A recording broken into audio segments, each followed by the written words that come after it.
on. Okay. Okay. Hey everyone, this is Stephen from Phase 1 Trading. Welcome to episode 4 of P1 Talks. I hope everyone is having a great holiday season and wishing everyone who's listening Happy New Year. So quick reminder, don't forget to like and subscribe to this channel if you find our content helpful. Let me mute myself.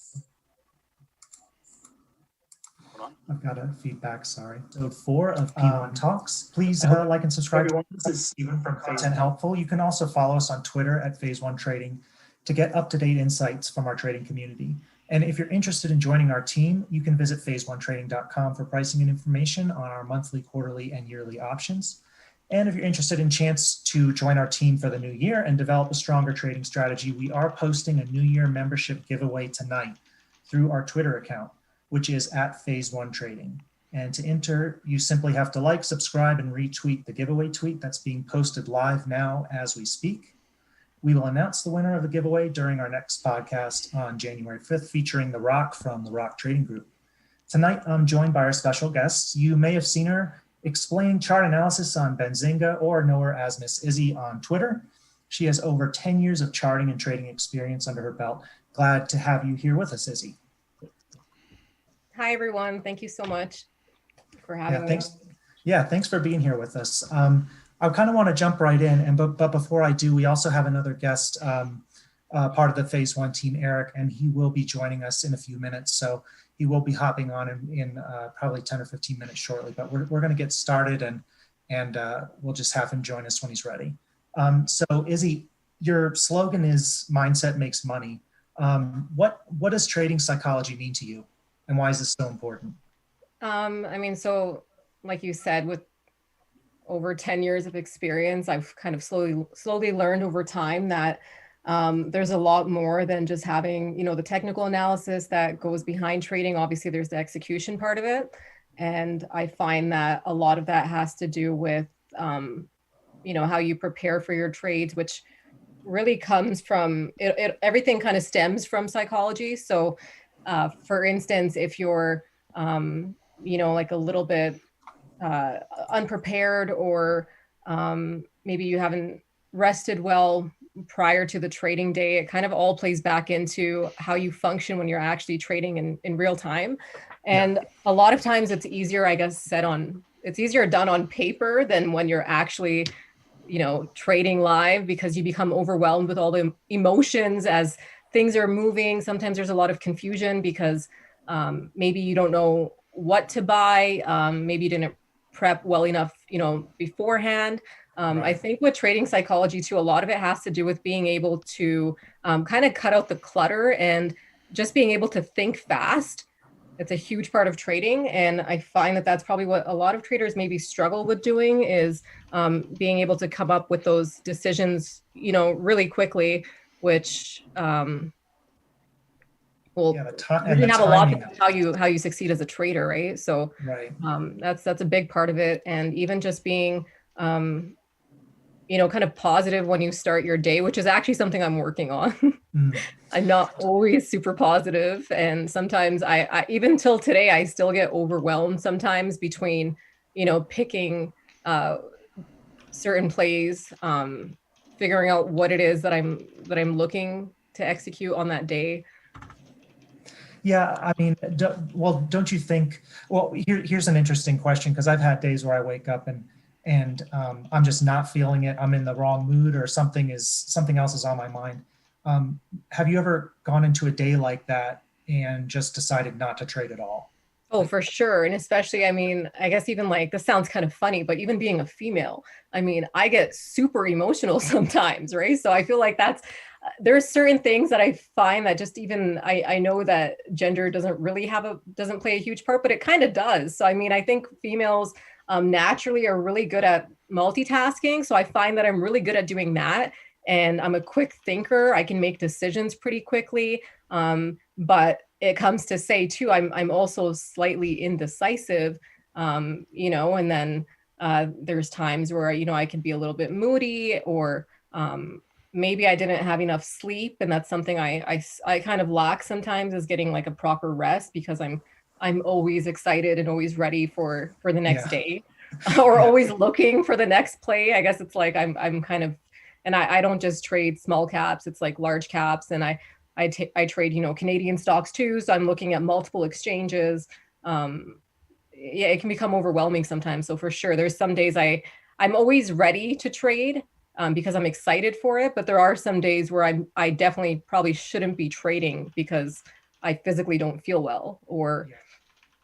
I'm not rested, or I think it's important too to like know, and also from somebody like yourself that has, over a decade of experience, that this is still something that you have to work on and constantly it's almost like working out. Like you have to stay in shape in terms of your psychological approach every morning. And if you're not feeling right, and I need to definitely take a lesson from this as well, but it's okay to, sometimes a good trade is not trading at all.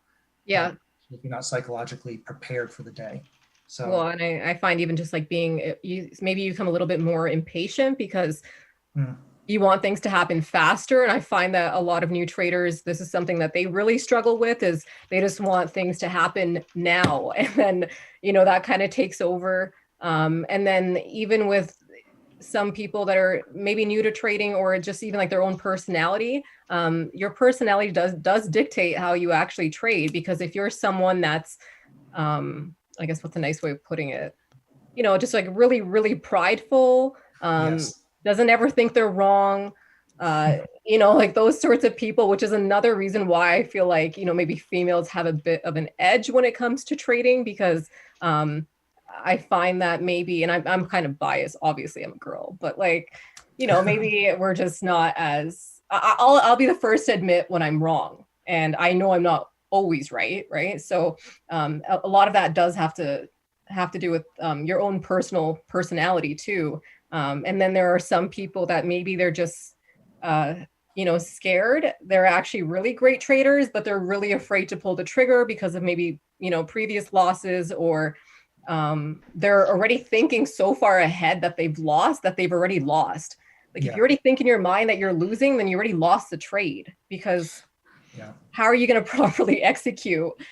Because that it could be a winning trade that can turn into a loss because maybe you don't take profits, and so on. Like you can really go on forever, which is why my slogan on Twitter is, mindset makes money, because it really is how your mind perceives things. If you're gonna just jump into the day, and obviously if you have a positive attitude that, I did my homework, I prepared, I exercised, I had a really good breakfast, whatever it is, I had my cup of coffee, then you're more likely to win because you have the mindset that you've prepared yourself to win. But, if you're waking up and you're grumpy, you never slept, you're dehydrated, you're not even eating, you're just drinking coffee all day, and you're kind of jittery. Oh.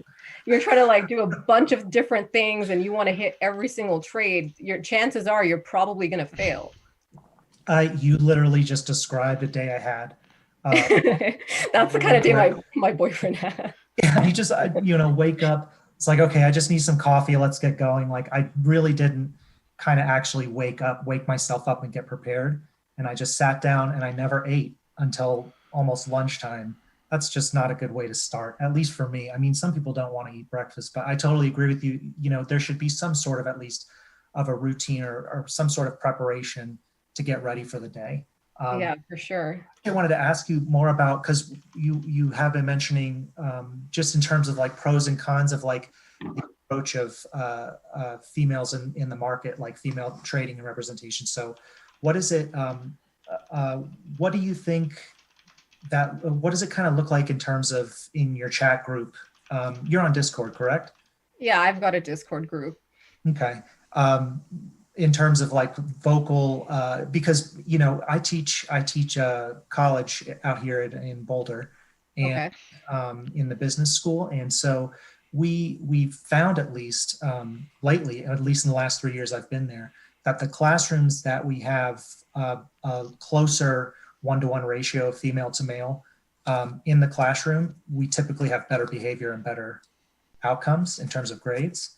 And I think it has something to do with the amount of focus that is provided. And like you said, one of the pros is not, being a little bit, well, actually, I'm interested to hear what you think about that. Yeah, it's actually kind of, I never really thought about it that way, but the number one thing people always comment about my Discord is that it's so calm, and that this is the first Discord they've ever been in that's not so crazy, where they can actually learn and they're keeping up with the messages because they're not overwhelmed and there's no clutter. So that's actually kind of funny that you say that, because maybe that is part of the aspect of me being, a female, and I'm really just in there trying to educate people on technical analysis. And going off what you said, I actually work on a professional trade floor here in Calgary, and it's predominantly male. There's less than 3% females on my floor. So it kind of goes, it's kind of similar to, I guess, my actual real life is very similar to my life on Twitter and, on Discord and trading in general. I do find that, being female, maybe we're a little bit more, I know for sure I'm very patient. And even in previous jobs that I've had, working sales jobs when I was younger, being the only girl, I worked in telecommunications. I was the only female there too. I don't know why I've always been the only female in any sort of industry I've ever been in. It's kind of weird, but even back then, like I would really explain things. I would show people, like step by step how to, whether they were a senior or younger, how to use a tablet, how to use a phone, how to set up their email, all that sort of stuff. And the guys I would work with would be like, how do you have that much patience? Like, how do you even talk to someone and have the patience to explain it in detail like that? But I think part of that comes from me just being a girl, and just naturally, I think we're more nurturing, and we actually do want, people to feel like we care. And I am a pretty caring person in general. So I think a part of it too does have to do with not just being female, but even from, family background. I'm pretty cultured. I come from a family of 9. I'm eldest of 9. So it's like, I'm used to having to kind of take care of, other people like my siblings, and kind of just being a good mentor for them, and maybe guiding them in a more positive way. And I've always been sort of responsible, I guess you could say, which I think again kind of reflects in the Discord too. It's I really like things being organized. And really filtering out noise, anything inappropriate. I don't tolerate any sort of bashing or discrediting new traders. And that's something super common. I get a lot of feedback on Twitter that actually just today I had some feedback that I've never made that person feel like such a noob, because I talk to people like they're on the same level as me, because I was once in that same position as they were. Right. Yeah, and this is actually obviously something that we're constantly trying to keep up with, what the appropriateness of, in terms of how much noise we want in our trading channel as the chat goes on, because I think a big part of managing a group like this, and yours is obviously very sizable. How many people are in your group right now? Well, so I'm actually kind of weird. I closed my Discord because I didn't want any more people joining. I actually closed it out for 3 months because I was super overwhelmed. There was over 2,500 people in there within like a week. So I was just like, wow, I can't do this. This is too many people. I'm closing the doors. No one else is allowed in here. And I just recently posted it again, maybe 3 weeks ago. And now there's just over 4,000 people in there, I think. So I definitely don't promote my Discord. It's a free Discord. It's for learning purposes. Right. I'm trying my best to teach as many people as possible. I do live streams sometimes. I'm going to try to start doing some YouTube videos and, some tutorials, but it's kind of nice to just have the access in there to be able to show people what I'm seeing in real time. So I'll do a lot of like 1 minute, 5 minute, 15-minute charts. I'll post certain breakouts I'm seeing, the volume I'm seeing, because a lot of the most common question I get is, which indicators do you use? But I actually don't use any indicators when I'm trading. I'm just looking at the volume and price action that's coming in. I'm just looking at the candles. That's really all I'm looking at. So Discord has allowed me to show people that in a way, because I could post a 5-minute chart. I can post the volume that's coming in on that half an hour time frame. I can post the bull flag that I'm seeing on a 15-minute time frame that where something's about to break out, and kind of explain these things to people, and even show people certain levels of resistance that you can't see on a daily or weekly chart. They're only, visible if you're looking at a 1 hour time frame. Right. Because, after hours and pre-market does exist. And I find sometimes people forget to factor that in as part of their chart analysis when they're day trading. Can I ask you something about the indicator comment? So going back to not using indicators, just looking at volume and price action, do you instead look for, so are you looking at candlestick patterns more in terms of entry and exit points? Are you marking where you want to enter your risk reward ratio, or is this more of like a feel where you're going in, looking at the candles and just kind of looking for momentum to build up with volume?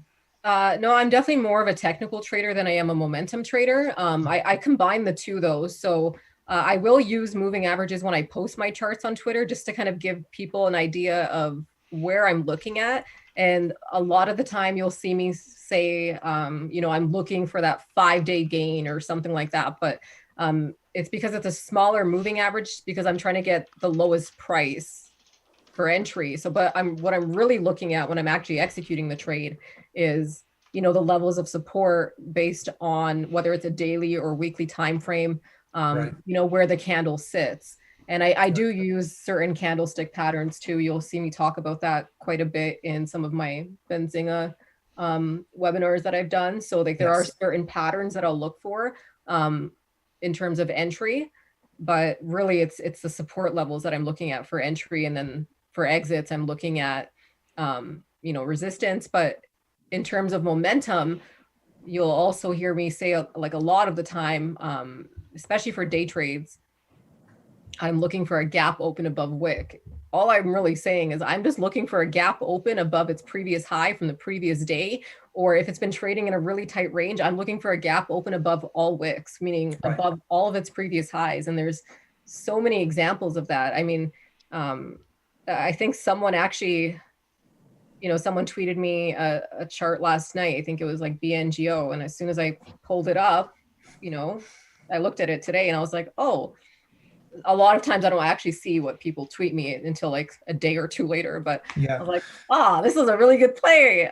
Damn, but it gap opened on the weekly. So it's that's my momentum side of things, is the gap open. And, when the volume comes in, that's the momentum side. But in terms of actually executing, it's really based on the levels of support and resistance that I'm seeing on the chart.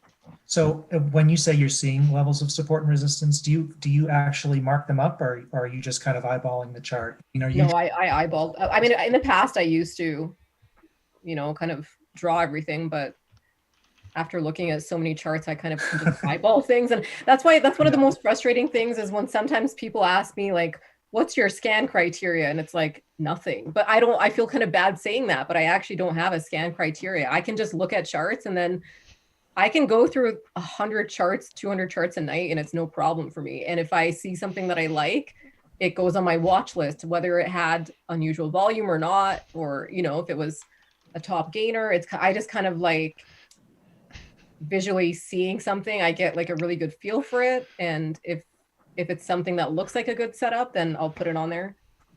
So it sounds like from what you're describing, you've kind of got your finger on a lot of different pulses, different watch lists. So you're kind of reviewing a lot of stocks that you keep yourself loosely familiar with. Is that a decent way to kind of describe what you're saying? Yeah, I've got multiple different watch lists on my screen. I've started doing, and this is kind of new for me because I'm not really a day trader, but I've tried day trading a bit more now. I'll kind of look at the previous gap openings and, like the gap plays of the week, or things that maybe have some momentum, and I'll kind of create like a day trade watch list. I'll have my large cap watch list. I'll have my tech watch list for, specific day trades, maybe like Amazon yesterday or like Baba today or something like that. And then I've even got like my Sandman watch list. So Sandman's a big I'm a big fan of his. He's a great day trader. He's actually one of the people that encouraged me to start day trading a bit more, because we've been talking for about a year now, but we've been giving, feedback back and forth, and he was sending me his day trade watch list, and I was like, and I just kind of send him whatever charts I like, and they're not even based on anything remotely close to what he's looking at, because he's more of a momentum trader. He likes expanding volume, and it has to fit a certain criteria. But then he started picking up that a lot of the things that I was sending him ended up being the day runner or the weekly runner or whatever it was. And he kind of asked me, like, how are you finding these? But it was really just me looking at charts that I liked. And I feel like they eventually go, whether it's going to be like tomorrow or a week from now or 2 weeks from now. So that's another thing that I do.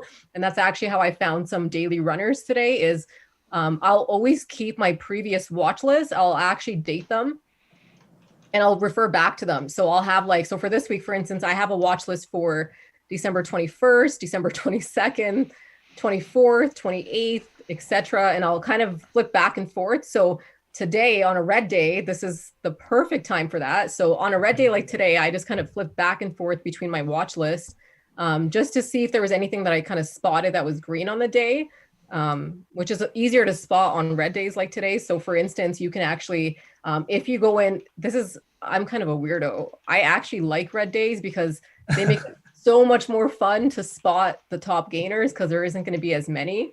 And those are usually the ones that run the following day. So I just kind of flipped back and forth today between the watch list. And I noticed there was a few on there like LAZR. I think there was also, I think it was TIGR. There was a few of them. And they ended up being some pretty good day trades if you were able to scalp them intraday today.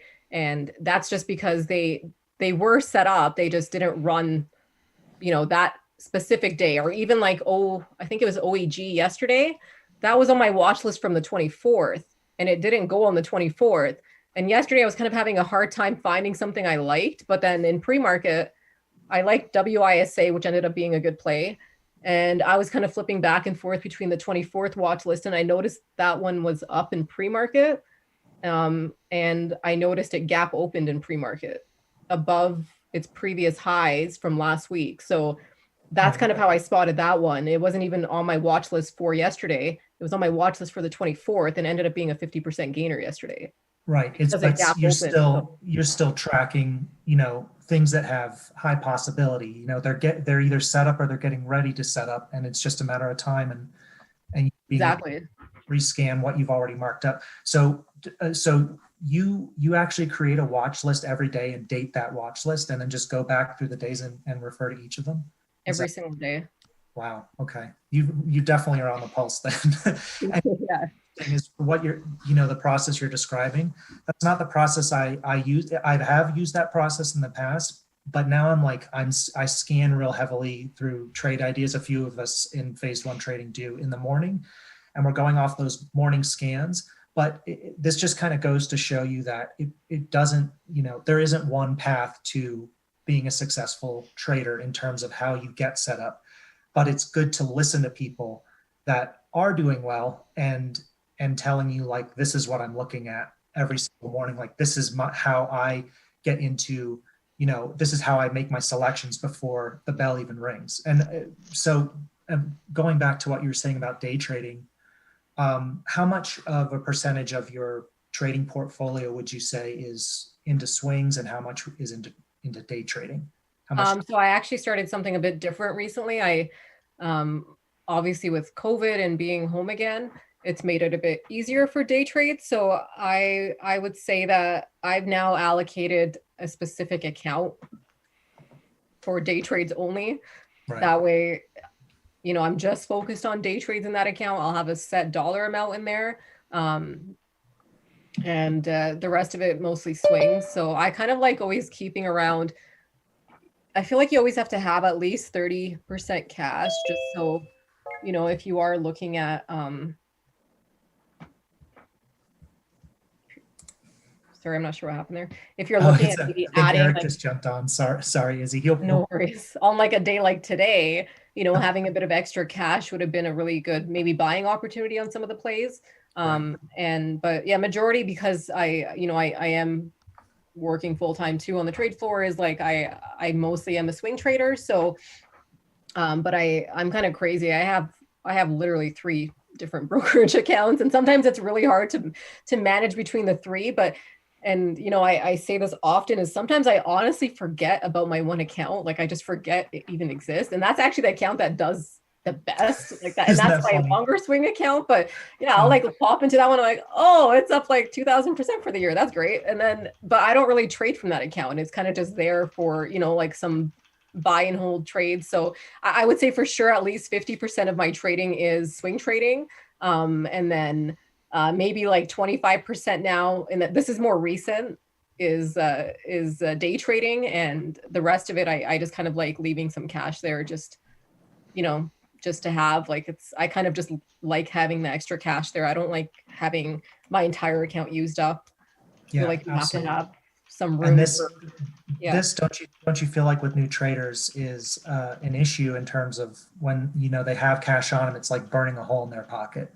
Like it's just a good point to note, like having cash in your account, whether or not depending on how risk averse you are and how much cash you want to have in your account and how liquid you want to be, you're in a position of power when you have cash in your account. When you don't, you're involved. You know what I mean? You're more deeply involved in your trades. So I constantly am trying to hold myself back from just exhausting my account in a day.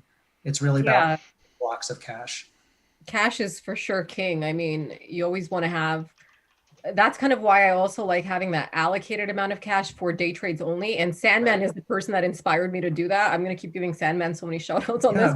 While you're giving him a shout out, what's his Twitter handle while you're I think it's just Sandman1, if I'm not mistaken. But he mentioned to me a few months back that he's cash by end of day every day.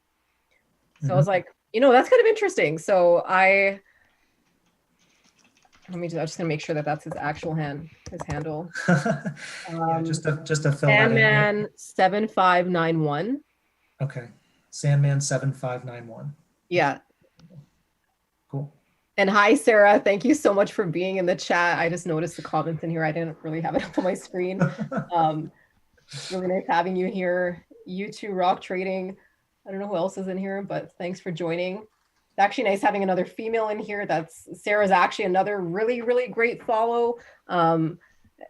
Again, with a lot of female trading right now. She's for sure someone that I highly recommend. Her handle is Trade Sniper Sarah. I think I'm following her, but I will if I'm not already. Yeah, she's a great follow. But yeah, Sandman does encourage, going cash by end of day. So that's kind of why I like that, like allocate, whether you have, $1,000 that maybe you want to use for day trading, $5,000. So let's say if I want to use $10,000, that's going to be strictly for day trades.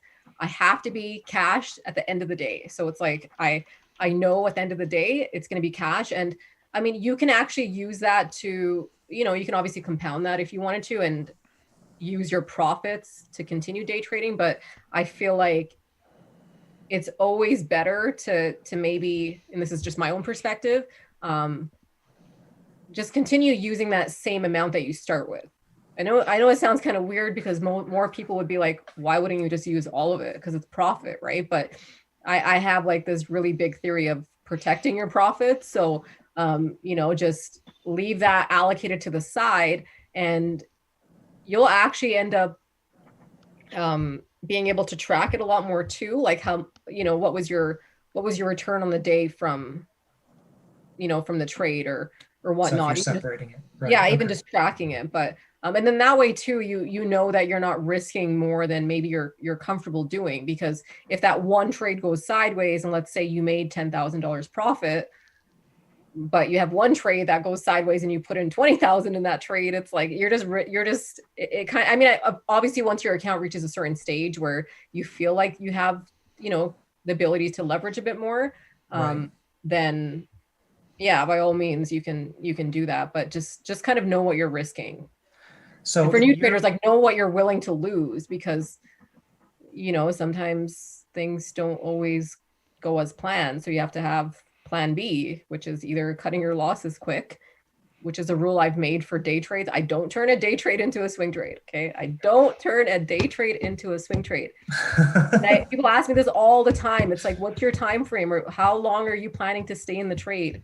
Oh, this is actually a great point that I wanted to bring up with you. I'm just kind of curious how you approach this. So let's talk about a day trade approach, because what I've been finding lately is if I jump in on a day trade, just like looking for a scalp, for instance, on a 1 minute chart, based on whatever indicators that I'm looking at, or the volume coming in, if I jump in on the 1 minute, I don't move away from the 1 minute once I'm in my position. And I'll kind of explain why. It's because I feel like my psychology gets skewed and bent if I jump in. So if, let's say I bought on the 1 and then it doesn't go exactly my way, like the level of support that I was looking for it to hold with, without me stopping out, has failed. And instead of stopping out, I switch over to the 5 minute chart. And the 5 minute chart indicators look a little bit more hopeful.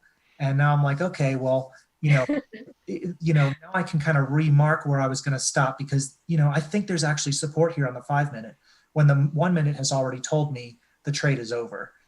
So I just think it's like a slippery slope for myself, at least, if I start, and you were describing this earlier, how you go through different time frames, as you're studying a stock, which I do as well. But when it comes down to actually executing, and particularly with a day trade, I don't like to leave the time frame that I enter into, because then, all bets are off in terms of what you think support and resistance are.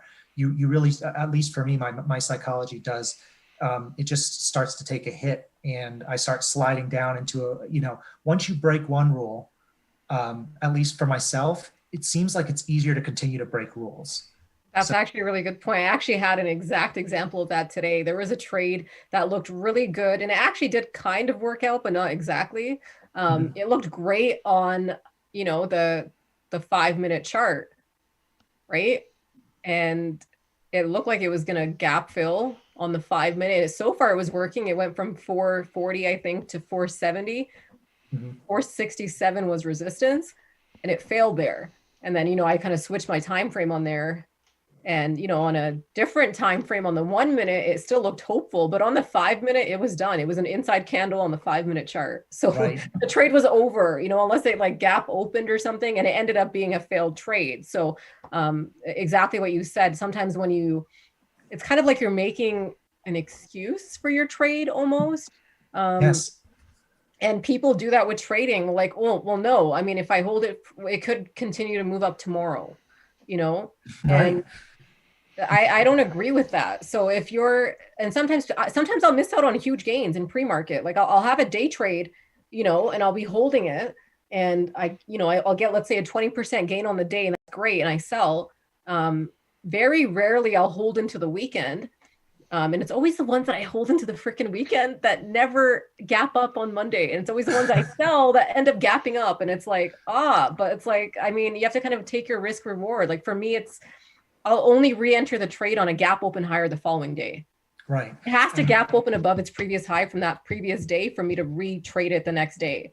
And that for me, it's like, I'll get my second opportunity. And sometimes you just don't get your second opportunity because they gap up in pre-market, or they run in after hours. And personally, I don't trade pre-market. I was just about to ask. Sell pre-market. So I usually sell in pre-market. I usually buy at the open. So I have a thing where, like looking for that gap open higher above its previous high.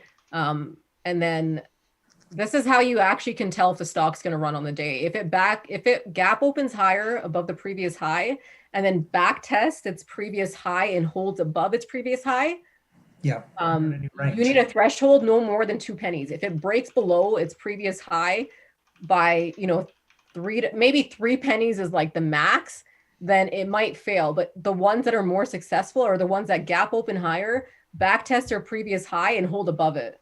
I hope everybody was listening to that. I hope everybody just caught that, Izzy, because like, and if you're, so for instance, Okay, a good example from today. So DPW today, it didn't gap open. It opened higher, but it didn't gap open. So when I say that, I mean it opened above its previous close, but it didn't open above its previous high. And the trade immediately failed when it failed to back test its close from yesterday. So back tested the first part you want it to not break below is its previous high. As soon as it breaks below its previous high, you really need to be watching on a 1 or 5 minute chart to see if it's going to break below its previous close. As soon as it breaches that previous close, especially on high volume, the trade's dead. Your day trade is done. Yeah, and this is all, I mean, this all revolves around the concept that you're looking for new range to be established, and you're getting in pretty basically at the bottom of it. If that line of support you're describing doesn't fail, once it breaks the day's previous high, you're in a new range now. Yeah. And in that case, are you looking for previous high? Like, are you rolling back into the chart history? This is kind of what I do, and I'm looking for even higher previous highs for my next sell target. Or are you just, saying I want 5%, 10% here, and therefore I'm going to sell, it all depends on the specific chart. So I kind of like having my implied, the implied move. So I'll kind of look at my risk reward before getting in the play. And I really like the ones that have the higher reward, obviously. So for me, in my mind, I don't enter a day trade unless it's going to give me at least 10%. If it doesn't give me at least 10%, it's not worth my day trade. Same, so, exact. Yeah, it has to be. And I usually net around, most of my day trades are usually anywhere between 15 to 30, 40% runners, sometimes obviously more, but it has to have at least that much room in terms of the levels of resistance. So like the less levels, the better, because it has less to break.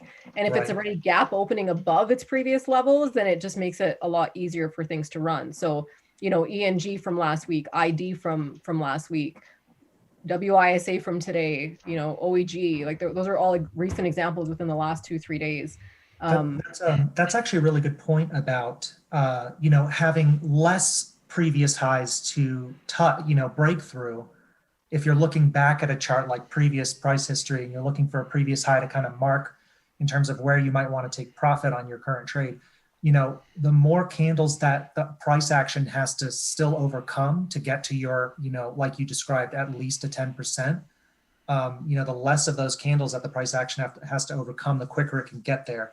And I think that's a really good, that's something I never really thought of. So that's, yeah, exactly. So think about it this way. If you're going into a store on, like, I don't know, Black Friday or something, you want that PS5. You're not going to get that PS5 because you're going to have to push through an entire freaking crowd. Okay. So you want to be in something that has less of a crowd. So you want less candles there. You don't want as much resistance points. You want to be able to, to be able to just walk up to the register and check out. So kind of think about it like that. You really don't want to have multiple levels of resistance if you're looking to get in and out, because a day trade, you're supposed to be in and out. And if you have multiple levels to look for, it also makes it, not just makes it harder for the stock to break.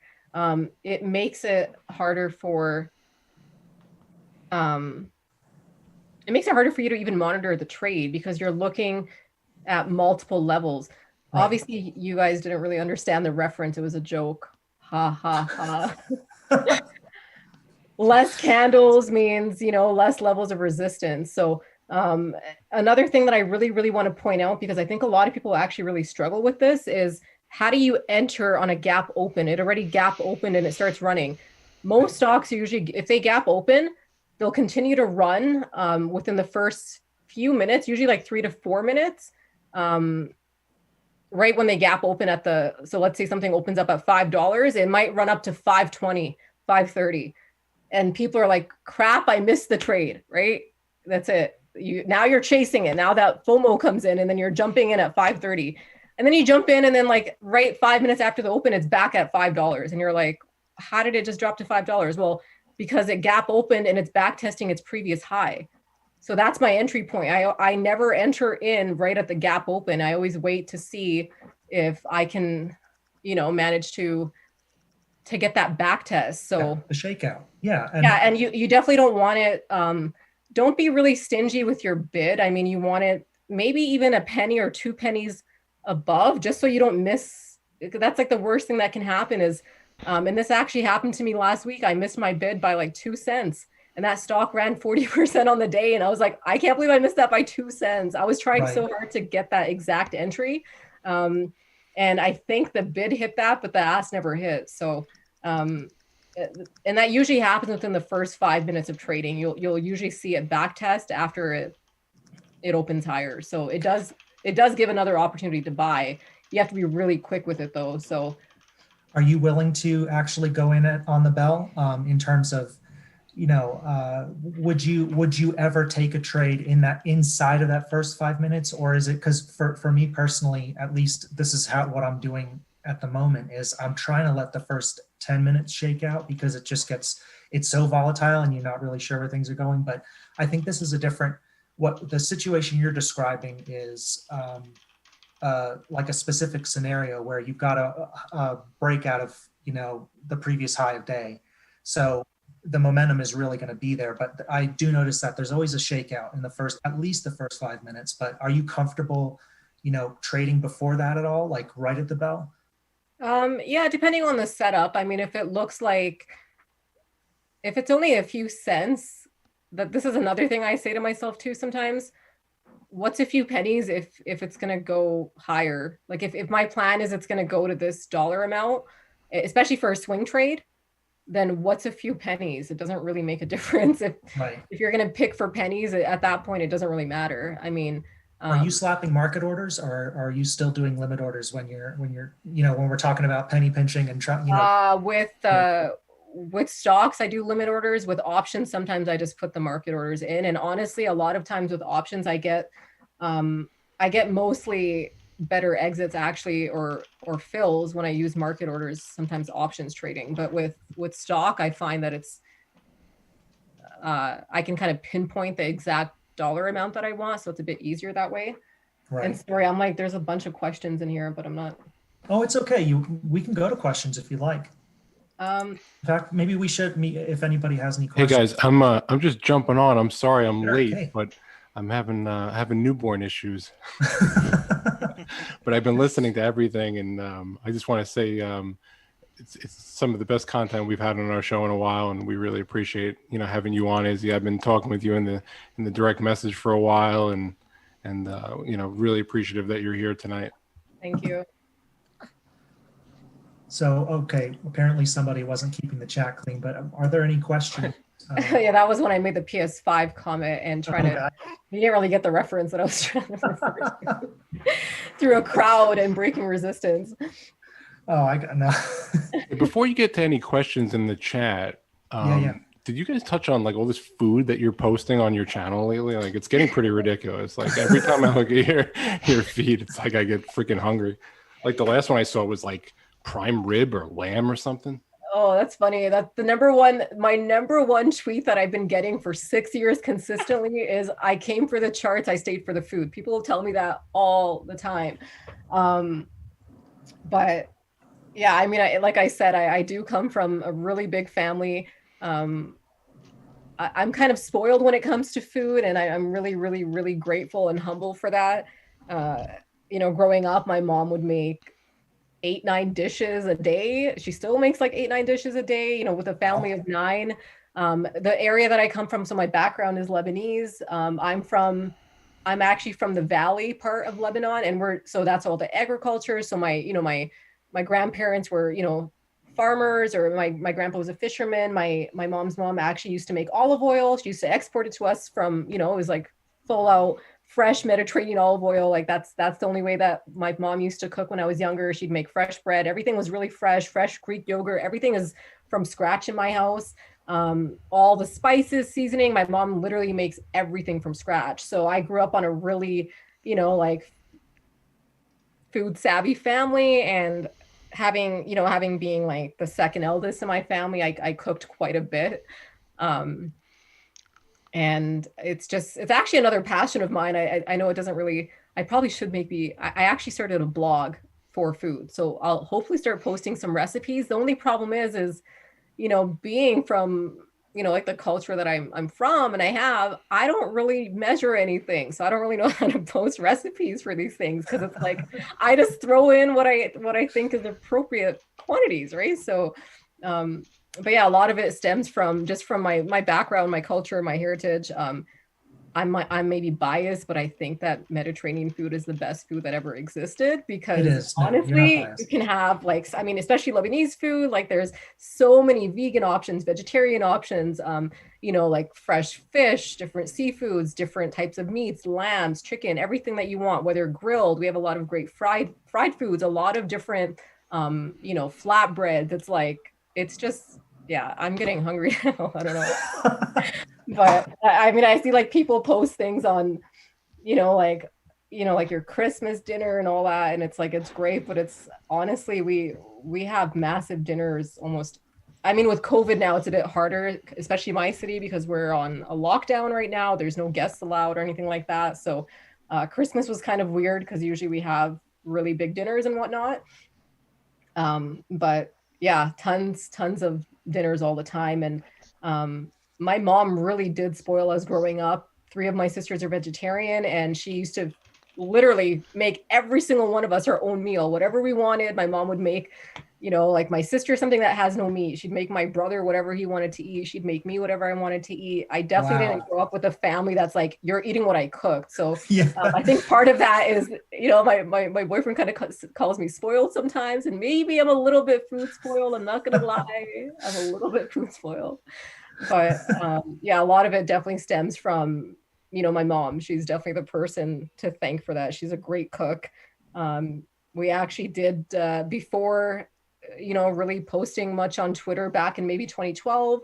We actually had looked at opening a restaurant together, my mom and I. There isn't too many, you know, full blown Lebanese or Mediterranean restaurants here in Calgary.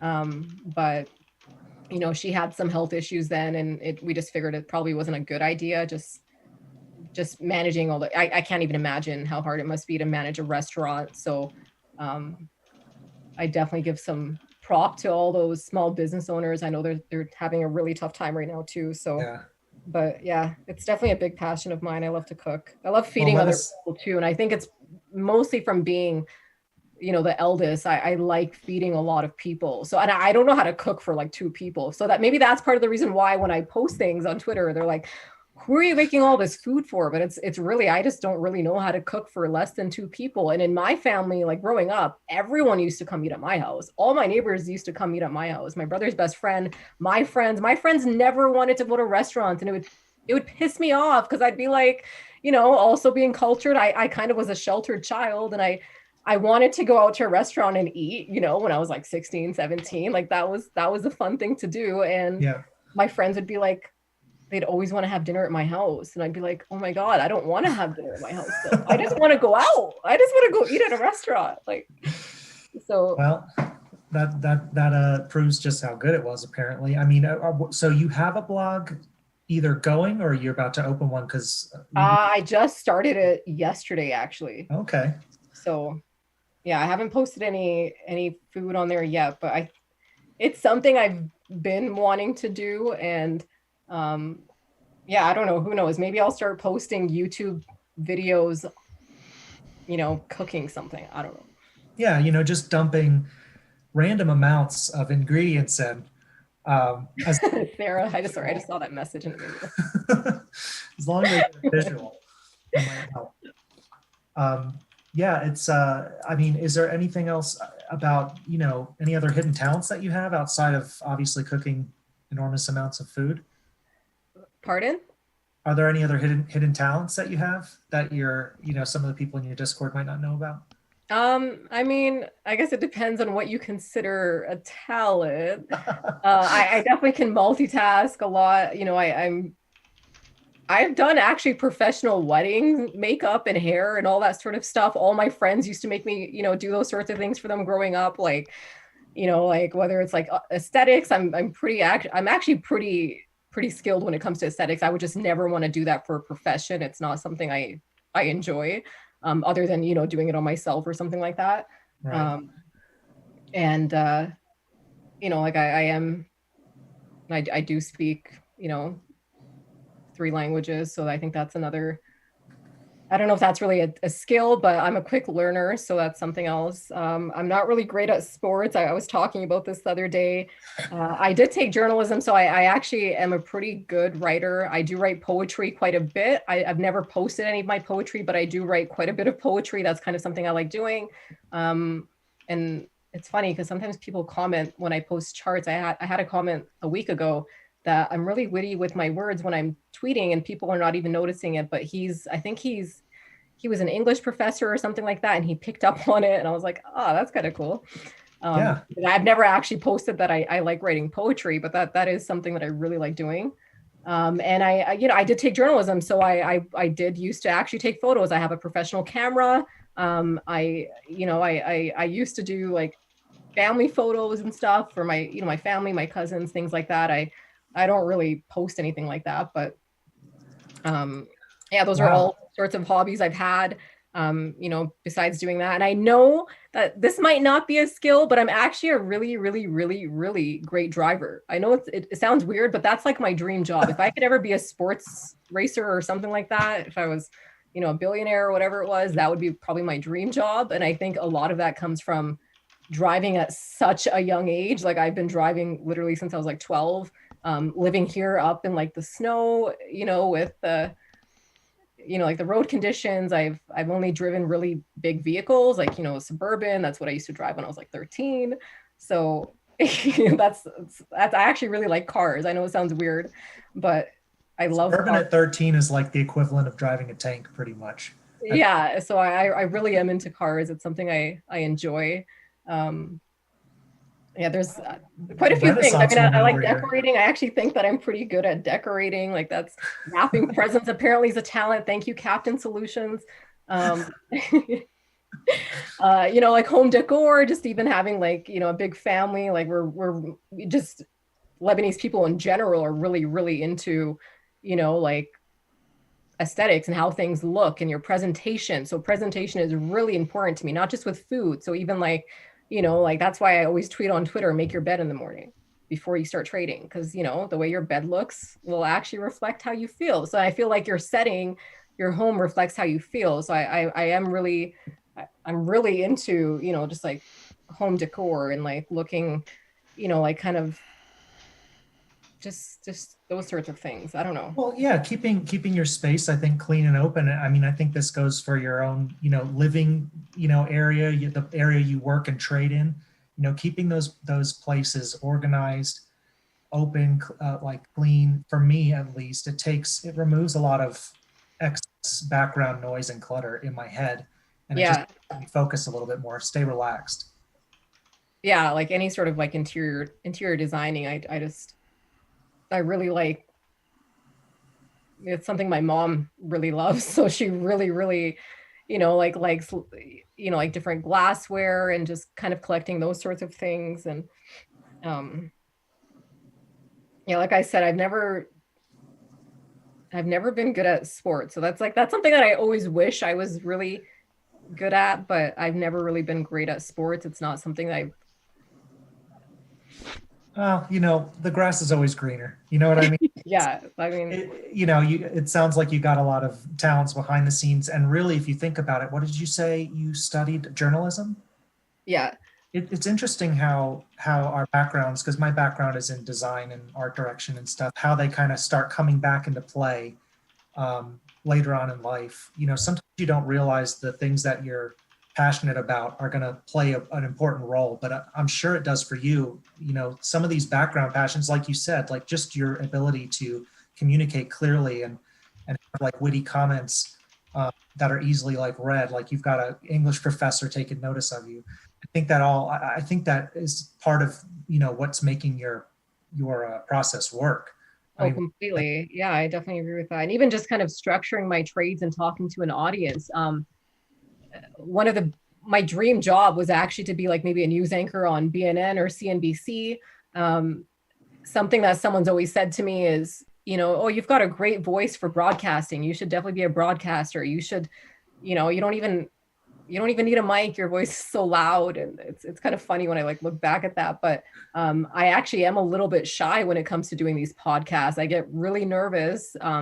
But I never thought that I'd actually use that, I guess, because I never did take the journalism route. I took the financial route, right? And I don't talk to anyone at work. I talk to my computer. So it's kind of funny that I still ended up leveraging those skills and trading, doing, you know, like the live streams with Benzinga and this podcast right now. So it's even the interviews and being able to, I think I'm pretty great at asking questions. And this has actually helped me answer questions too, and just kind of be on like the other side of things, which I really like, because it kind of, it's like the reverse of what I actually studied, you know? So I studied how to interview people. Another thing actually that I'll point out is with journalism, everything is structured to only be facts. You can't write your opinion in there, right? It has to only be facts. So, and I find that when I tweet my charts, I'm only tweeting facts. It has to be something that's, you know, that's actually happened in the trade. Objective. And I kind of structure my tweets based on that too. So, Right. Yeah. I am the number one Twitter troll. I'm sorry. I have so many trolls and they're so annoying, but It's hard. you know, I have a lot of really great followers too. So they definitely, you know, are the majority of my following. So I try not to really focus too much on that. Yeah, you know, it's the curse of fame. You know, you're never going to have full support from the public no matter what you do. And the more, you know, visibility you get, the more you're just going to, I mean, it's almost like you have to tune that part out because there are enough people that are, you know, appreciating you, and it's obviously growing. So I think that's really cool. So you want to go over to, let me turn the direction super hard. I'm going to go back to a random question. What's your favorite fish, and how would you want it prepared? I think maybe growing up, I've definitely eaten a lot more, you know, like redfish over whitefish. So I do like salmon. That's probably my favorite cooked fish. I like raw tuna, but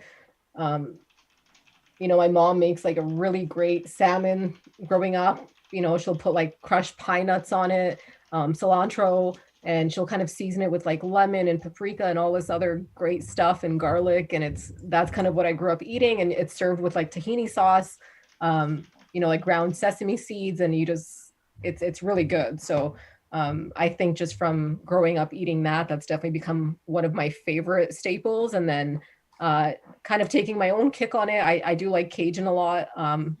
My mom doesn't really like spicy food too much. So I kind of take that same recipe and just kind of add more spice to it or kick to it. But salmon is for sure my favorite fish to eat. Totally same. If I had to pick one for the rest of my life, I think I'd have to stick with salmon. With salmon, yeah. I know we're kind of coming up on our time here. I just wanted to ask you really quick before we wrap up. Do you have any kind of opinions, thoughts heading into the new year in terms of what the broad market looks like? Do you have any kind of goals or milestones that you set for this new year? Yeah, I mean, I definitely think that just even from trading for 12 years, I've witnessed a lot of these stocks like Amazon go from like nothing to $3,000+. You know, I own Shopify at $30 Canadian. Like, are you kidding me? And I sold that. Like, so just even things like that. It's like, I definitely want to focus more on the investing side of things. I never even pictured that things would ramp the way that they have over the last 3 years. So one of my biggest focus for, you know, 2021 is really taking a look at, you know, some great opportunities. And I know that, you know, EV sector is really, you know, inflated right now, and everyone's kind of talking about it. But, you know, I was one of the first on Twitter to point out Plug when it was trading below $4. I think it's a great long-term play, and I post pretty much every single week about that. Some of the monthly charts on these have so much room to go, and I feel like they're only just getting started. So there's a whole bunch of them, and I actually work in the energy industry. That's my profession, is power trading. So I'm definitely taking a closer look at any of these clean energy stocks because I feel like that's the way of the future. So yeah, allocating a lot more of my funds towards longer term plays and just kind of adding to them and leaving them, not getting impatient with them. That's something I have to work on. and even being a little bit more open-minded, you know, like I feel like there's certain plays that,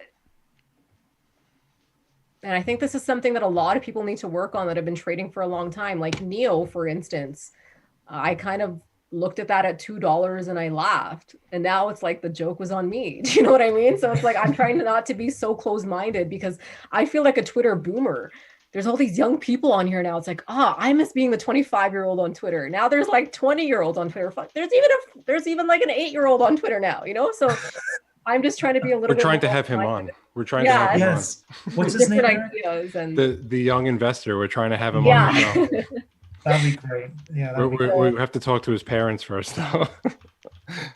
So yeah, maybe just being a little bit more open-minded and kind of actually holding some long-term swings. Those are some of my bigger goals, I guess. And then a lot of it too is just having more of a positive mindset going into the new year, and seeing what other opportunities are there. And is it really over? Is Amazon really over? Is it really over?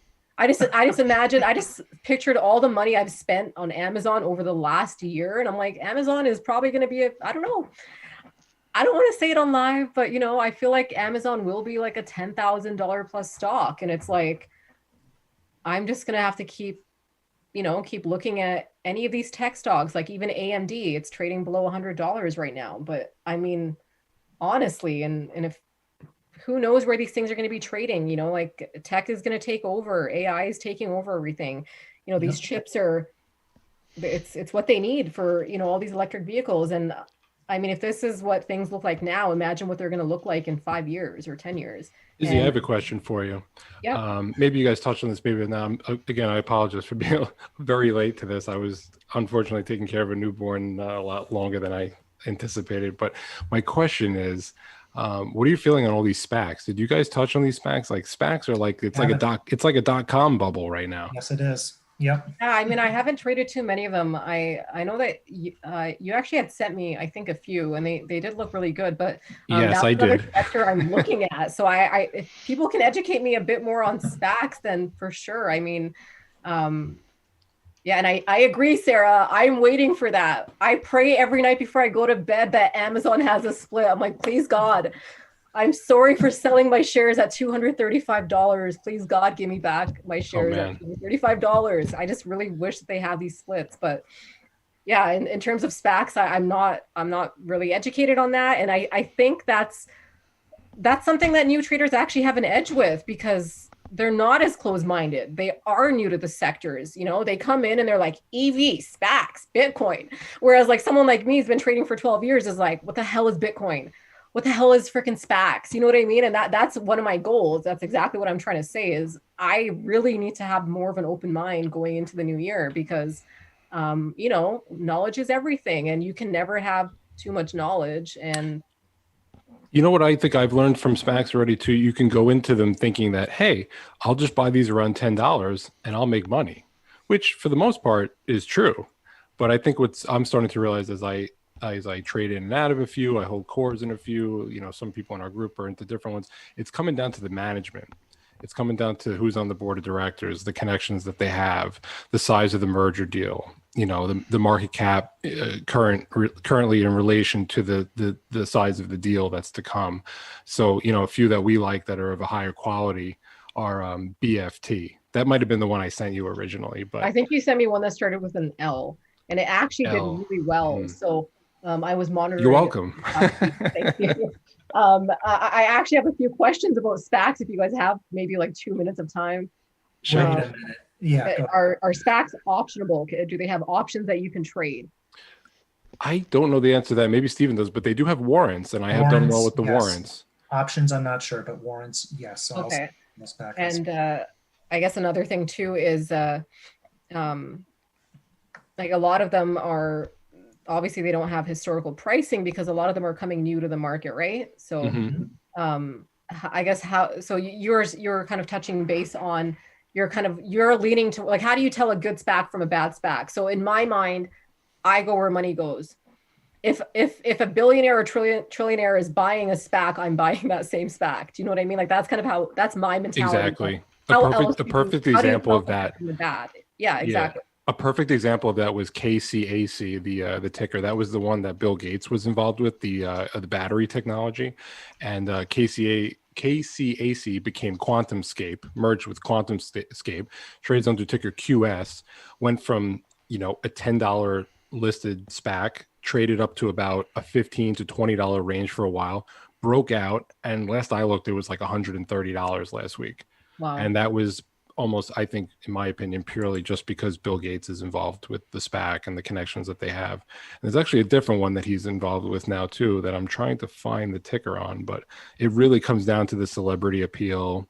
So do you feel that there could be a, like the celebrity SPAC, kind of like how, Amazon is king, Amazon is the leader, Tesla is the leader of EV. No one's ever going to beat Tesla in EV. No one's ever going to beat Amazon in, like in the e-commerce space. So do you think that there could be a leader in this SPAC world that I'm really unfamiliar with? Chatmith, if I'm pronouncing that correctly, with all his IPOs, I mean, he has literally reserved the tickers IPO A all the way through Z. And, unless you've been living under a rock, you've heard of IPO B, IPO C, especially IPO C lately.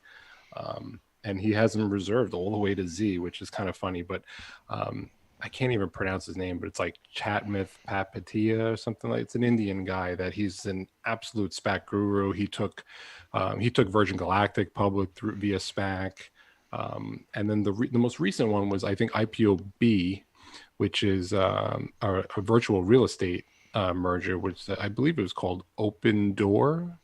Stephen, correct me if I'm wrong. Okay. I think that's correct. Yeah, IPO B, and then IPO C is going to be that healthcare play that everybody's talking about. I don't know. I traded in out of it a couple of times. A lot of the things with SPACs, I try to get, me personally, I try to find one that just has any kind of celebrity appeal. I try to get in under $11, ideally around 10 or under 10. And then I just, I trade the range and I hold a core. And from what I saw with Fisker, when all that went down, it put a whole different view on SPACs for me, where I don't really want to be holding any commons pre-merger at that point, like, through the merger, I should say, because Fisker sold off real hard prior to that merger. Oh my gosh, it went sub 10 after that merger. And, but Fisker at the same time was one of the, at least for me, one of the first SPACs that really kind of turned me on to the whole sector. It was like, okay, what's going on here? And like Eric said, getting in at the baseline of these acquisitions at $10 is usually a fairly safe bet, as long as there's something substantial behind it to just even give it, proper news, like Swiss is mentioning in the talk about, VGAC, which is tied to Richard Branson. I think another one we're trading is IGAC, which I think is also associated with Branson. But, just that celebrity appeal alone could, at least get you 10% if you're in at the floor around $10. Yeah, so, PDAC is an energy acquisition target. They're like a level 1 SPAC. They don't have a target in mind. And then IGAC is a hospitality, gambling, and gaming SPAC, I want to say. So that's going to play into the whole kind of, travel, leisure, hospitality, kind of what I'm thinking is going to be, one of the first sectors to kind of bounce back on any kind of vaccine deployment. So, naturally one of the hardest hit sectors is one of the first to more, bounce back more aggressively. So that's kind of what I'm looking for with IGAC. I think it's kind of a SPAC that's flying under the radar. And they have some good connections on that board as well. So that's what it's all about. It's like you get in these things around 10, they're good for 30% at least. That's just kind of like how to play them. Yeah, and Izzy, once again, the warrant, there's usually a warrant for each one of these. You just typically, Eric, I think, correct me if I'm wrong, you usually just tagging a W on the end of the ticker. But or a plus. Or a plus, so they trade on just like the regular exchange then, right? Correct. Yeah, you can trade the warrants, and you've got about 2 to 3 times leverage with the warrants. But, with that obviously comes higher level of volatility and risk. So it just depends on, how much risk you want to take and how much leverage you're looking for. And I guess my biggest concern with kind of going into a new space is the information transparent? Is it visible to me? Do I have access to know all the things I need to know? Like, do I know about these mergers before they happen? I like knowing all the facts beforehand. So I guess that's like one of my big questions with these SPACs is where do you even go? Like, what's a reliable source for finding out the information? Is it similar to, like, do they have the same sort of SEC filings that a regular stock would have to know these sorts of things like beforehand? Well, I can say right off the bat, and I know Eric has generated many watch lists around SPACs, but right off the bat, because we're using our trade ideas software, Okay. literally has a SPAC. It has a dedicated channel for special acquisitions, which is helpful just to kind of take a look at, all the statistics all at once, stream across the news, see which ones are actually trending in social media. And that's really all, I mean, at least in my opinion, that's all you need. This is about speculation. And so ahead of the merger, that's where you're making the trade.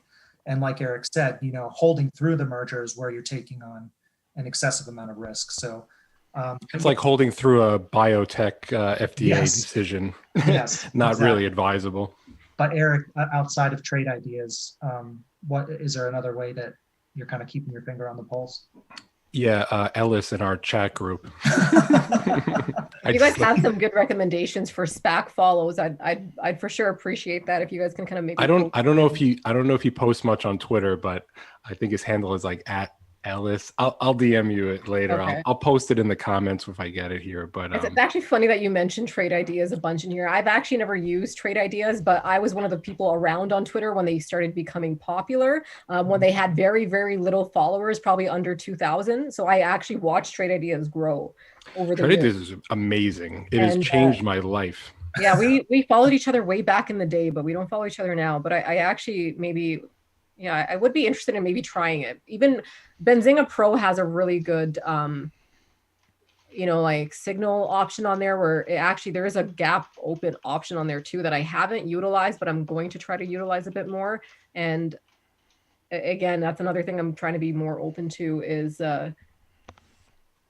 using all the other tools out there, right? Like trade ideas, using my Benzinga Pro probably more properly, or actually utilizing all the, features that it has, cutting some of the manual work that I do. I guess it's kind of like, when you're used to what you're used to doing, you just kind of continue doing what works.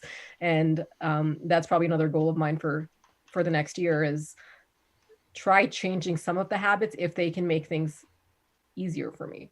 Izzy, I used to take a lot of pen notes like you. I'm a pen guy. Like even for what I do on the weekends, I have a running, bullet point honey-do list on pen. Everything's pen and paper. So when we started talking, over Twitter prior to coming on tonight, it was funny. Like at the time I was literally writing notes for this stream. And then like I saw you and you were like paper notes, and I was like right away, I was like, oh, we're going to get along great. We're both making paper notes at the same time. This is funny. But let me tell you something, like that was something that I do enjoy doing it, but at the same time, like I am just like a busy guy in general. So that was kind of my reasoning by looking through just different platforms that can cut, some of that down for me. So, somebody in our group, Chris Cross the Grinder on Twitter, another great trader of ours, he found his trade ideas, and we did a free trial, a couple of us, and we said, okay, we can't ever go back to trading without this, because it cut down a lot of that DD that I do at night. And now I'm spending that time with family now, and I'm not, up into, burning the midnight oil, getting no sleep, and, trying to look at everything, where a lot of it is reduced by just turning on trade ideas in the morning, honestly. Because for me, I'm not so much of a swing trader, which is a lot of the reasons why I wanted to bring Steven onto here tonight as well. I'm more of just like a quick in and out, trade on the trend lines kind of momentum trader in the morning. And I'm usually done by 10:30, 11. And trade ideas is the platform, for day traders for sure.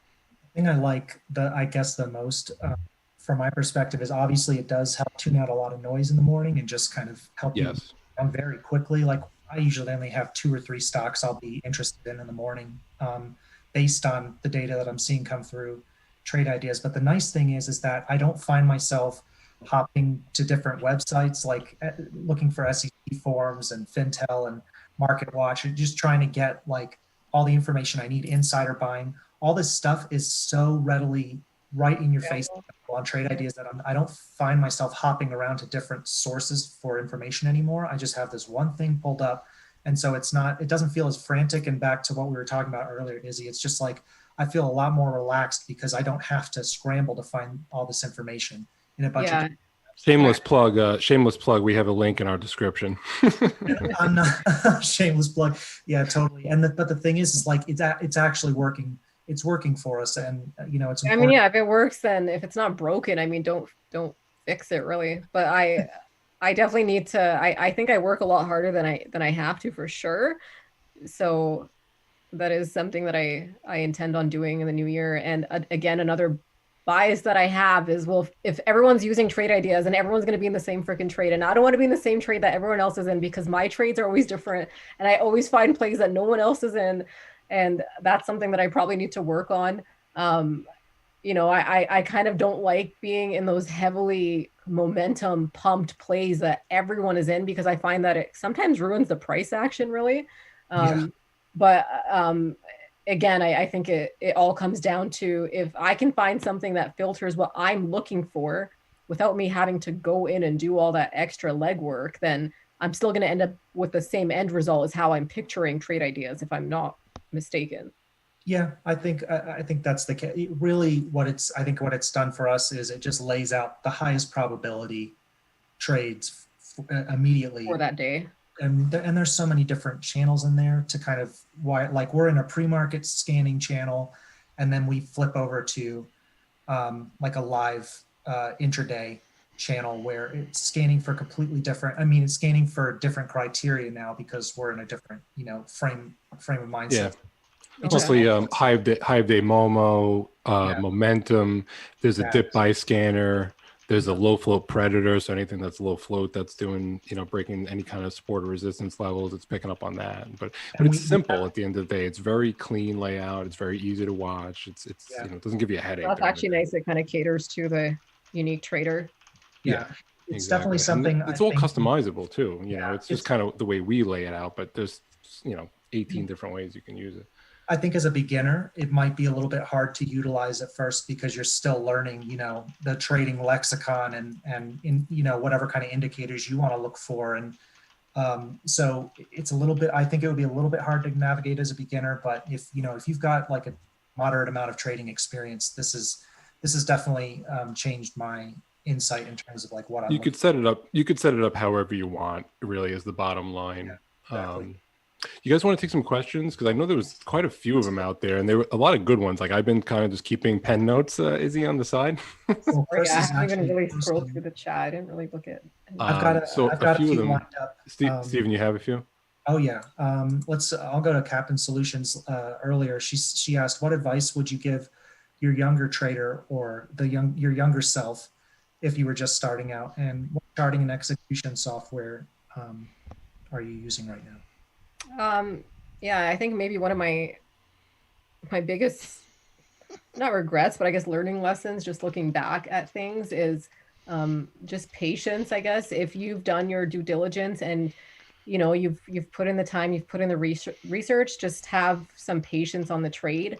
And this is partially why I don't really use stop losses too much on swings anymore. If I feel like it's going to do what I think it's going to do and I've done my research, then just kind of be patient with the trade and stick to my plan. So that's something that I kind of used to struggle with. If something starts going sideways right away, I'd be like, okay, I need to get out, like I don't want to lose more money. And especially when you're new to trading, because you don't, like being like 21 years old, you don't want to lose your $2,000, right? Like you worked hard for that $2,000. You probably have student loans that you have to pay off. It's kind of just like, just following your intuition and your instinct and pulling the trigger. That's probably like my biggest learning lesson, is just, I'm actually kind of gun shy. And people ask me on Twitter all the time, like, do you trade all your setups? No, I definitely don't trade all my setups. That would be impossible unless I had like an Izzy algo bot or something. But yeah, just being able, no, I wish I had that. I'm going to have that. I will. Okay. Just being able to actually execute on things. I think that one of my skills that I've always had, and it's never changed, is being prepared and organized. I've always planned out my trades, even when I was, like even way back in the day, I used to actually I would write down the exact area I want to enter, the exact area I want to exit, the exact points of resistance, levels, all my due diligence, and then I just wouldn't execute the trade. So I guess just kind of believing in myself more. That's something that I really struggled with when I was first starting out and when I was younger. So I actually thank Twitter for that. Twitter's actually probably made me a little bit more confident in my trades, and more confident in pulling the trigger and actually executing on things, because other people were recognizing my post and just kind of backdating and back testing. I think that back testing is really important. So for new traders, really keep track of your trades. You really need to keep track of your trades. You have to actually see what works and what doesn't work, why it worked and why it didn't work, and why you'll continue using that same strategy, because you have to have an edge to trading. It's just like anything else. Every professional athlete has a specific thing that they're known for or that they're good at. And it's because they've developed that skill through trial and error, right? So you definitely have to figure out your strategy, know what works for you. You have to really know what it is you're looking at trading. Don't jump back and forth. I mean, I think you can try multiple strategies when you're first starting out to figure out what actually works for you, and then just see how it works.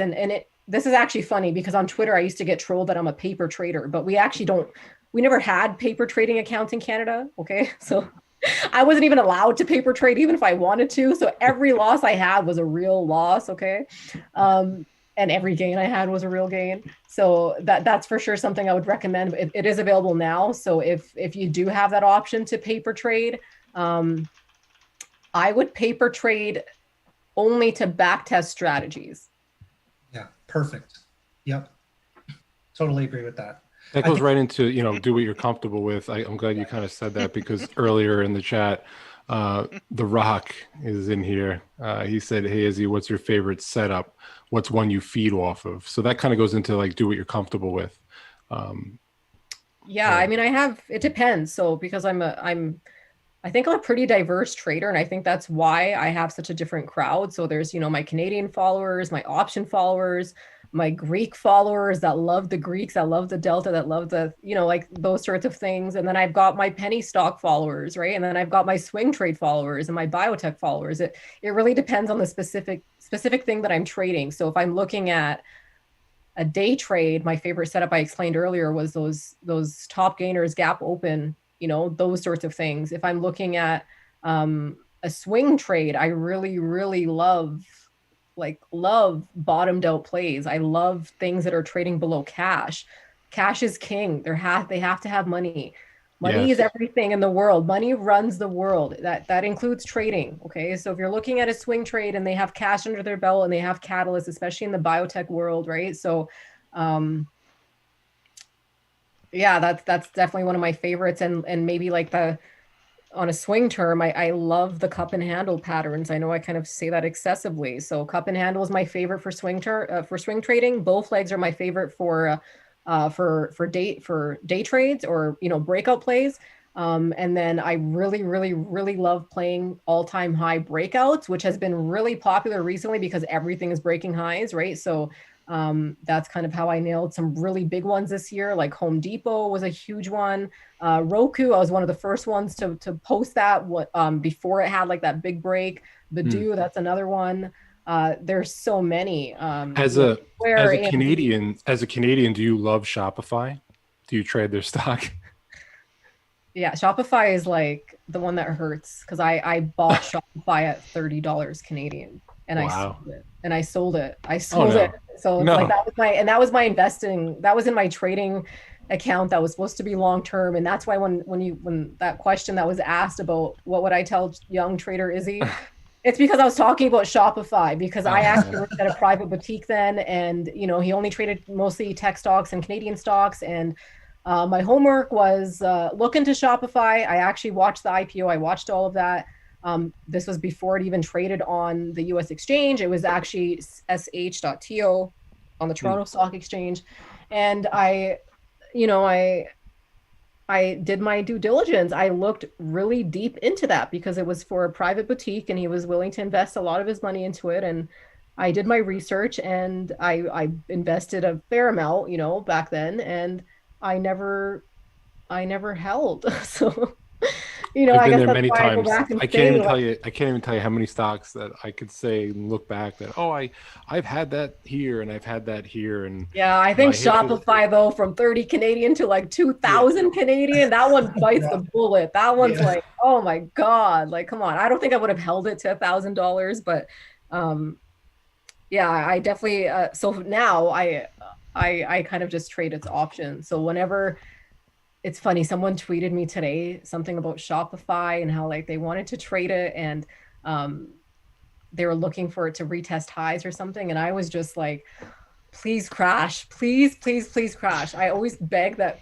Shopify crashes so that we can get those nice bottoms, because you know, when Shopify goes down, anytime Shopify's had, so um, instead of kind of looking back and just being bitter about the trade, I really look for the opportunities in Shopify. That one is a great one to play off lows. So anytime you see, you know, a double bottom play, a triple bottom play, any of those really bottomed out, you know, short-term dips on Shopify, it eats them right up.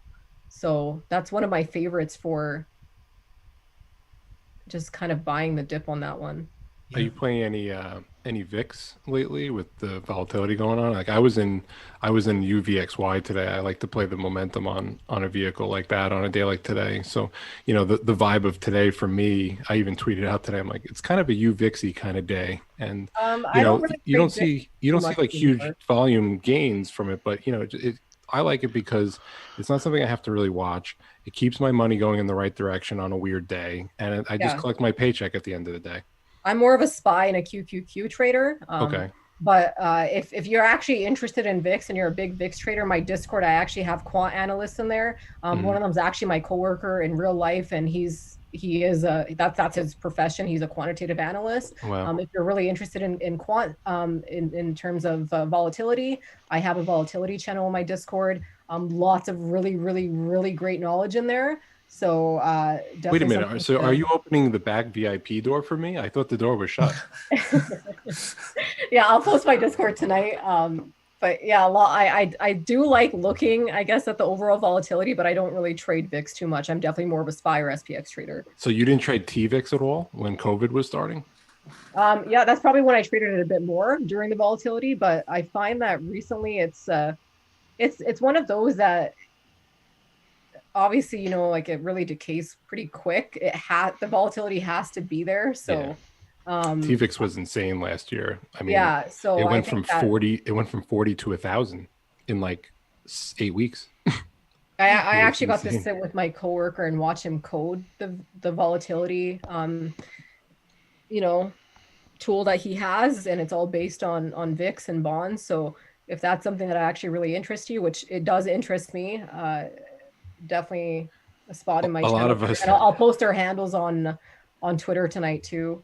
Some really, really, you know, knowledgeable people there. But yeah, I think I'm more of That's a good to know.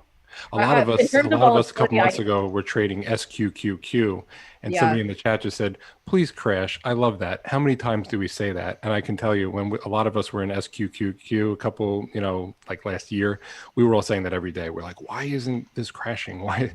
And we were betting. In hindsight, we were realizing we were betting against tech, and that was just a really bad bet. Absolutely.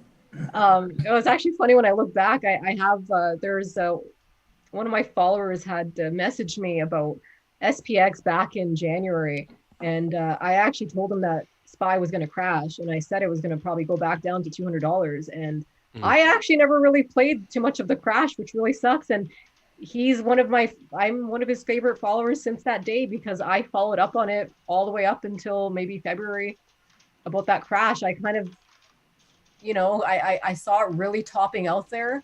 And in terms of the volatility, like even just kind of monitoring the way that it was moving, I probably would be so I have this one thing that I always tell myself: I will never be a futures trader, because if I was a futures trader, I would never sleep. And I already don't sleep.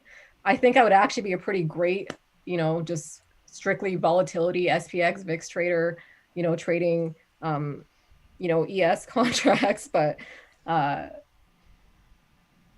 I think you just kind of have to focus on what you're good at, and kind of just, I like kind of sticking to to what I've already back tested. I haven't really back tested too much in terms of trading, you know, the volatility indexes. So, and it's not even that it's necessary. I mean, I've said this before when I've been chatting with Eric. You know, if you try to do everything, you can't do anything. So it's really about, you know, spreading, you know, making sure you're not spreading yourself too thin across what kind of strategies you're looking at on a daily basis. no, exactly. But I think it is important though to actually inform yourself. So I am very informed in terms of volatility and, you know, like all the indexes and VIX and that's something I really, really stress in the Discord. That's why I have that volatility channel in there. I know it's a little bit advanced for some new traders, but I have an SPX channel in there too. It's mostly just because, you know, the market revolves around that. So you have to, I always tell the new people in my chat that you really need to watch SPY. You have to watch SPX every single day. Don't take your eyes off of it, because if some of your trades start going sideways and you're like, what's going on? It's because, you know, like that's what the market revolves around. It really does revolve around a lot of the main, you know, like whatever's in the S&P 500 and the way that volatility is moving. So you don't necessarily have to trade it, but you should for sure be informed of how What's things the work. weather like today? Yeah. Yeah, exactly.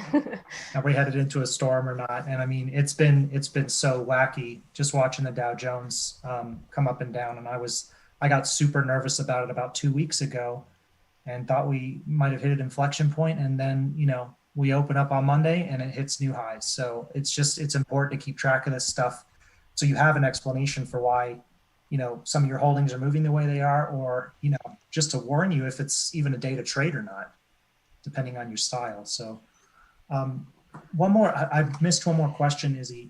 If you don't mind, we could just do it rapid fire. One of our newer members, actually, David Waddell, he said, how do you determine when to bail out of a day trade? So like, what is your, you know, are you setting hard stops, or is it a percentage point that you're kind of looking for in terms of the bottom line where it's just like you need to cut out?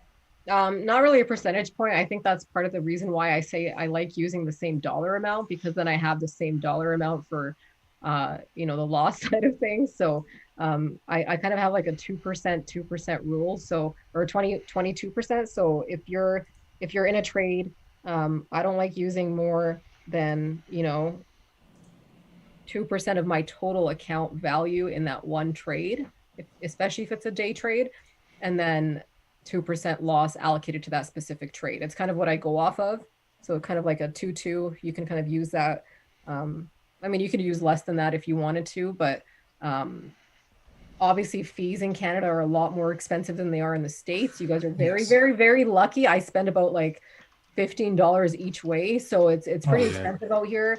So I always have to factor that in, and I actually factor that in as part of my losses too. So that does increase it pretty quick. So I've actually tried to really get better rates out here.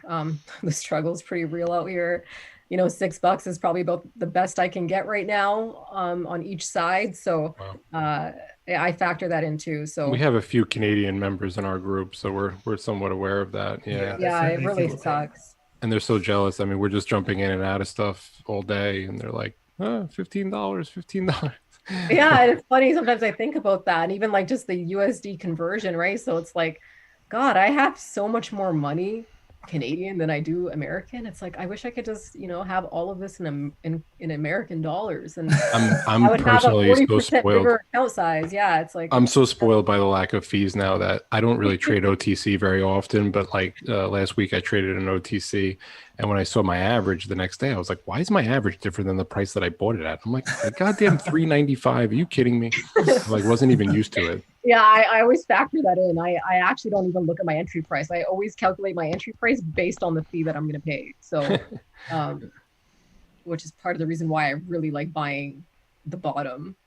Right, of course. Yeah, you got to maximize and be very selective if you're gonna, you know, if you're paying to play that much, and that's really steep too. Those kind of prices, but cool. Izzy, before we kind of wrap things up, is there anything you want to promote in terms of your channel? Any friends you'd like to give a shout out to? Yeah, for sure. I mean, some of like the few that I've already kind of named on here. So, Yes. Obviously Sandman, he's definitely he's probably my biggest mentor this year in terms of day trading. He's definitely allowed me to have more of an edge in terms of, something that he spotted that he thought I was really great at. And I never really took advantage of it. So for sure, Sandman, NPD, if you're really into biotech trading, he's really, really underfollowed on Twitter. And that's something I'm actually looking more into in the new year, is following people that are very underfollowed that actually have way better insight than these people that have 50, Yes. 100,000 followers, right? So I've been following a lot more of the underfollowed accounts. He is amazing. If I send him a play, I swear to God, he will send me every single detail about that play within like an hour. He's unreal. He's a great guy. He knows his stuff. He's been doing it for a long time. Mystery Man, he's a longtime follower. He definitely knows his stuff, and he's very versatile like I am. So he does options. He does a lot of the large cap, and he also does some of the penny stocks in there too. Rams charts, I'm not sure if anyone on here follows him, but he's a great chartist. He's very, very detailed, and I just look at his stuff sometimes and I'm like, oh my God, you have more patience than I do. Like, he's really detailed with his charts and pointing out patterns. So rock trading, if you don't follow him and you're really looking at different patterns and different setups, he's unreal. He is super amazing at what he does. For more momentum traders, someone that doesn't even give a crap about charts, and he's like the most realist guy on Twitter, I think Craig, my friend Craig, Eye of the Storms, is awesome for that. If you're looking for more of a lot of the Fed stuff, like with some Fed and humor, Jerome Powell, Ali Farhat 79, he's a great follow.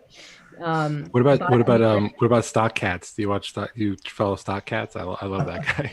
I don't think I follow Stock Cats. Oh, you have to. He's so funny. If you like dry humor, you'll love Stock Cats. Okay, I definitely like dry humor. So I would have threw you wrong.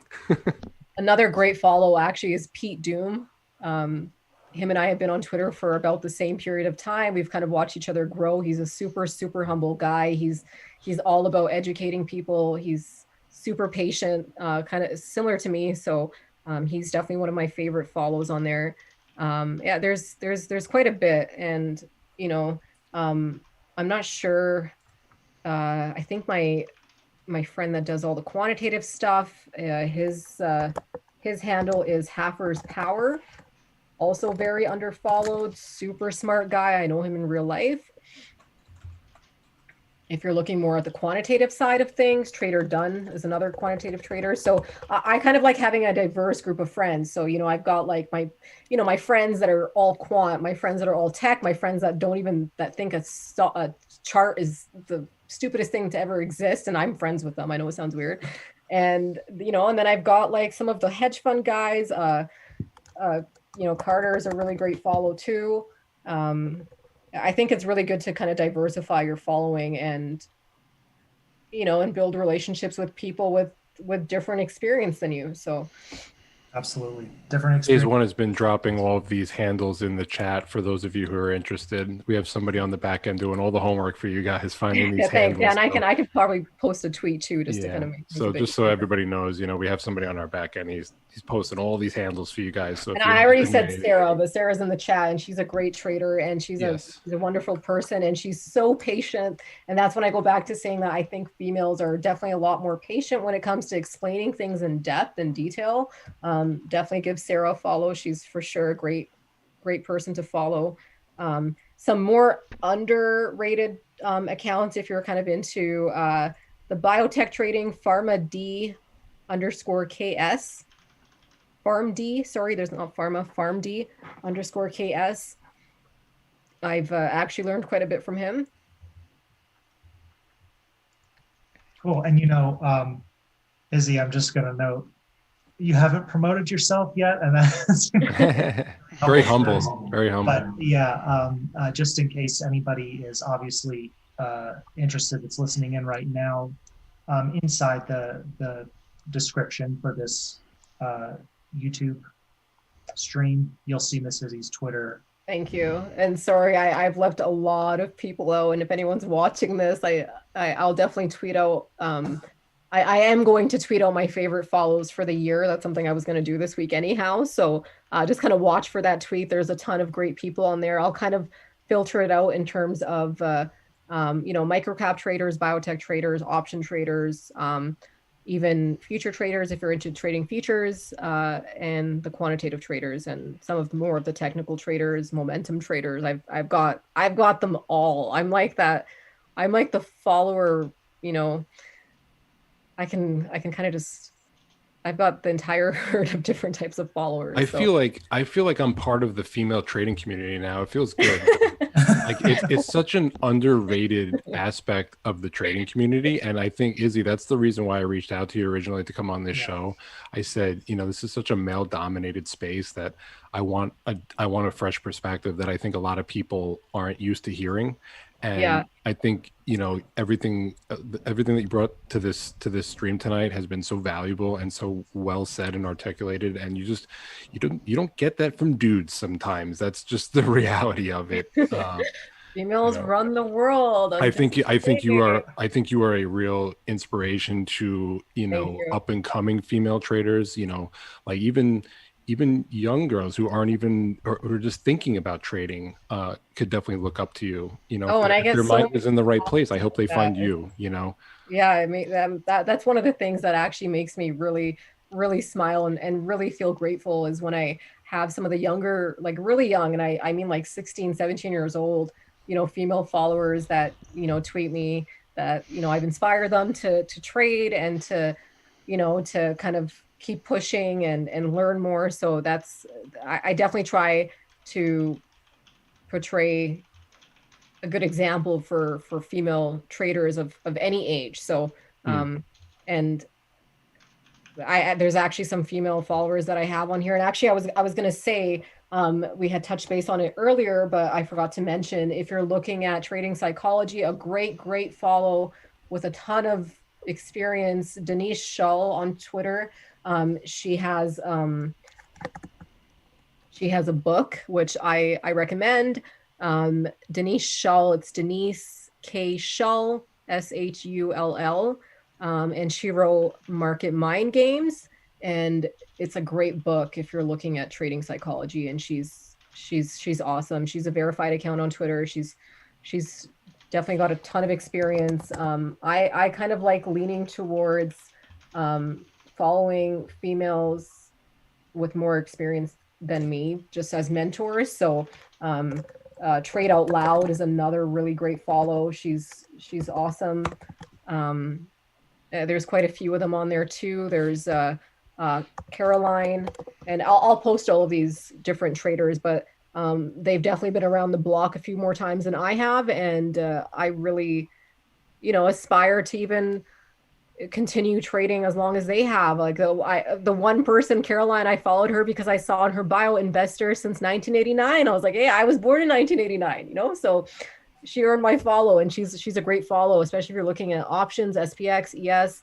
These are people that have, seen multiple different trading errors. They've seen the previous recessions. They've seen, tech evolve over the years. And I think that I don't like looking, down on people that have been trading longer than I have. I find that a lot of these new traders on Twitter kind of talk down to them and, kind of call them like old fashioned or, I feel like people with more experience have something to share, and it's really valuable. So kind of just like how someone looks at my 10-year experience as valuable, I look at someone with 30 years of experience as even, triple the value. So, and vice versa, someone that's new to the market, they have more of an open mindset. But yeah, definitely look at, people that you can learn something from, and it goes both ways. So I find it kind of interesting that I can learn so much from these ladies, and a few of them have DM'd me that they've learned a lot from my feed. So yeah, there's just kind of keep your mind open. So it's like, use Twitter as a way to network with people, and don't really look at what they invest in to match yours, because the whole purpose of this is learning. So how are you going to learn something new if you're doing the exact same thing? So well said. That's exactly what we're trying to do with this show. If you haven't noticed, Yeah. bring on every different personality, every hot name on Twitter, bring them on, have them give their side of the story, and everybody will grow from it. I'm very glad you said that, because that's exactly our mission of this show, is to use this as a platform to have all these different personalities and groups come together and just kind of understand different perspectives and use it to your advantage. Yeah, exactly. Yeah, could not say it better. I think that's, it's the concept of high tides floating all boats. Exactly. So Izzy, if you don't mind, I'm going to do a shameless plug, and we are going to sign this off because we're going a little, obviously we don't really have time, but we're going too late. So once again, everybody that's listening, if you're interested in joining the Phase 1 trading team, you can visit the website phase1trading.com. The link is actually in the description for this YouTube stream right now. And don't forget to jump on Twitter if you'd like a chance to win our New Year membership giveaway, and that's at Phase 1 Trading. Simply like, subscribe, and retweet your giveaway tweet, or our giveaway tweet that we just tweeted out, and it's posted live right now. We'll announce the winner of the free annual membership during our next podcast on January 5th, and that's featuring our special guest, The Rock, from the Rock Trading Group, and I know he's in the channel with us right now. So, hey, buddy, we're going to see you soon. And Miss Izzy, thank you so much for coming on. Thank you so much for having me. It's a lot of fun. Absolutely. And to everyone out there listening, best of luck to you, and hope you have a great new year. Thanks so much. Thank you.